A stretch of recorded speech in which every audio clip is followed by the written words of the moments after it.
Akkalkot road Mahalakshmi मंदिराजवळील फुटपाथच्या बाजूला असलेल्या मोकळ्या जागेत वाढलेल्या झाडाझुडपाला विद्युत महामंडळाच्या केबल वायरच्या आगीनं मोठी आग लागली.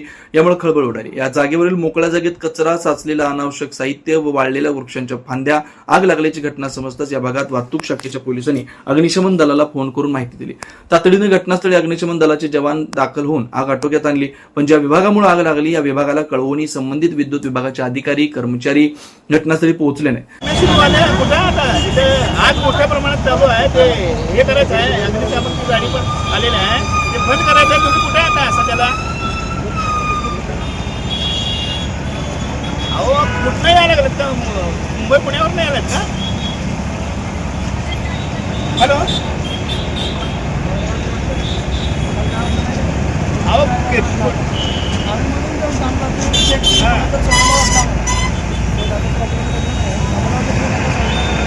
आता एवढं मोठं आपलं गाडी अग्निशामकची गाडी आली नाही, मोटरसायकलवर आला.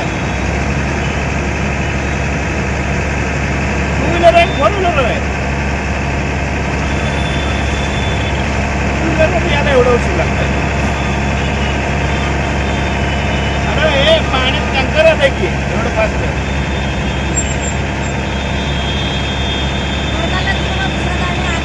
अरे आगीचं प्रमाण वाढायला लागलंय. या ठिकाणी पोलिसांनी अग्निशमन दलाच्या जवानांनी घटनास्थळी दाखल होऊन आग विझवण्यासाठी प्रयत्न सुरू केला. पण या भागातील विद्युत पुरवठा सुरू असल्यानं अग्निशमन दलाला पाणी मारून आग विझवण्यास अडचणी निर्माण होत होत्या. यामुळे विद्युत विभागाचे कर्मचारी किती कर्तव्यदक्ष आहेत हे समजून येतात.